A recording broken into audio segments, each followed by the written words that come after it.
দেখো এখানে এই লেখাটা পরিবর্তন, লেখার কালার যদি পরিবর্তন করতে চাই তাহলে এখান থেকে পরিবর্তন করব। এখান থেকে আমি যে কোনো একটা কালার নিলাম, লাল কালার নিলাম, লাল কালারটাই জাগে বেশি। আমি এটাকে ইটালিক করব, এখান থেকে ইটালিক করতে পারি, আবার এখান থেকে ইটালিক বাদ দিতে পারি। এই ইটালিক ক্লিক করছি, ইটালিক বাদ হয়ে গেছে, আবার ইটালিকে ক্লিক করব, ইটালিক হয়ে গেছে। আবার আন্ডারলাইনে ক্লিক করব, আন্ডারলাইনে হয়ে গেছে, বাদ হয়ে গেছে। আবার আন্ডারলাইন ক্লিক করলে আবার আন্ডারলাইন চলে আসবে। দেখো এখন তোমাদের এখানে বিতে বোল্টে চাপ দেবো, ক্লিক করবো, বোল্ট চলে যাবে। আবার বোল্টে ক্লিক করলে বোল্ট হবে। দেখো, বুঝতে পারছো?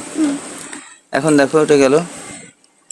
এখন দেখো এখন আমরা এটার ব্যাকগ্রাউন্ড দিয়েছি কীভাবে, ব্যাকগ্রাউন্ড দিয়েছি এই এখান থেকে আমি এটা যদি ক্লিক করি তাহলে এটা ব্যাকগ্রাউন্ড হবে। আমি যদি কিন্তু সিলেক্ট করে নিতে হবে। এটা যদি এখান থেকে যদি আমি এটা যদি ক্লিক করি তাহলে এটা ব্যাকগ্রাউন্ড হবে। ঠিক আছে, এখন যাও, এখন দেখো আমরা এখান থেকে এগুলো সব সিলেক্ট করে আমরা যদি এইগুলো কি, এগুলো এসে যাইয়া তোমার অ্যালাইন, এই লেখাটাকে আমি অ্যালাইন করব কীভাবে, এগুলো এখন এক সাইডে অ্যালাইন করা। এখন যদি আমি এই পাশে দুই সাইডে অ্যালাইন করতে চাই তাহলে আমি এখানে ক্লিক করব। এই দেখো সমান হয়েছে, দুই পাশ সমান, দুই পাশে সমান হয়েছে না? এখানে দুই পাশ সমান নাই রে, ঠিক আছে। আর আমি যদি সেন্টার করতে চাই তাহলে এই যদি সব সিলেক্ট করতে হবে আগে, নাইলে হবে না। সব সিলেক্ট করে তারপর এখানে সেন্টারে যদি ক্লিক করি তাহলে সেন্টারে সব লেখা সেন্টারে আসছে। ঠিক আছে, আবার এবার সিলেক্ট করলাম, সিলেক্ট করে আমি যদি আবার এখানে যাই তাহলে ওই পাশে সমান হবে। আর এখানে ক্লিক করলে দুই পাশে সমান হবে, দুই পাশে মার্জিন সমান হবে। মার্জিন কি সমান হয়েছে। এখন দেখো আমাদের এটার কাজ কি, এটার কাজ কি, তোমার বড় করা, লেখার সাইজ এখান থেকে বড় করা যায়, আবার কি এখান থেকে ছোট করা যায়। মনে করো আমি এই লেখাটা ছোট করব, আমি লেখাটা ছোট করলাম। ঠিক আছে, আবার এখন দেখো তুমি এই লেখাগুলো মনে করো তুমি এই লেখাটা সব বড় হাতের করবা, এই লেখাগুলো কি সব বড় হাতের করবা। তাহলে কিভাবে করবা, আগে সব সিলেক্ট করবা, সিলেক্ট করার পরে এখানে যাবা, এখানে গিয়া আপার কেস, এই যে আপার কেস দিলে সব বড় হাতের হবে, সব বড় হাতের হয়েছে, দেখছো। এখন যদি তুমি শুধু প্রত্যেকটা সেন্টেন্সের এখানে এটা আসলো কোথা দিয়ে, এখন প্রত্যেকটা সেন্টেন্স ছোট হাতের হবে, লোয়ার কেস। এখানে ক্লিক করবা, ক্লিক করার পর লোয়ার কেস, এই লোয়ার কেস LOW লো CARE লোয়ার কেস, এখানে ক্লিক করব, সব ছোটো হাতে হয়েছে, সব ছোটো হাতের।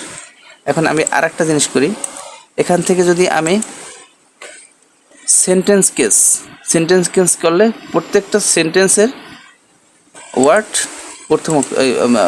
প্রত্যেকটা সেন্টেন্সের প্রথম অক্ষর কি বড় হাতের হবে। এই একটা সেন্টেন্স পুলিশটা বলছে না, পুলিশটা পর্যন্ত একটা সেন্টেন্স, তাহলে এই সেন্টেন্সটার প্রথম অক্ষর কি বড় হাতের, এই সেন্টেন্সটার প্রথম অক্ষর কি বড় হাতের, এই সেন্টেন্সের প্রথম অক্ষর কি বড় হাতের। দেখছো এটা কোনটা দিয়ে করছি, সব সিলেক্ট করিয়া কি সেন্টেন্স কেস। আর যদি তুমি এখানে করো ক্যাপিটালাইজ ইস ওয়ার্ড মানে প্রত্যেকটা ওয়ার্ডের প্রথম অক্ষর বড় হাতের হবে। এখানে ক্লিক করলাম, দেখো প্রত্যেকটা ওয়ার্ডের প্রথম অক্ষর বড়, এইটা বড়, এই ওয়ার্ডটার প্রথম অক্ষর কি এ বড়, এটার প্রথম অক্ষর কি পি বড়, এই গ্রাফিকের প্রথম অক্ষর কি জি বড়, ডিজাইনের প্রথম অক্ষর কি ডি বড়। দেখছো প্রত্যেকটার শব্দের প্রত্যেকটা ওয়ার্ডের এই একটা ওয়ার্ড, প্রত্যেকটা ওয়ার্ডের প্রথম অক্ষর কি বড় হাতের আছে না, প্রত্যেকটা ওয়ার্ডের প্রথম অক্ষর কি বড় হাতের। ঠিক আছে।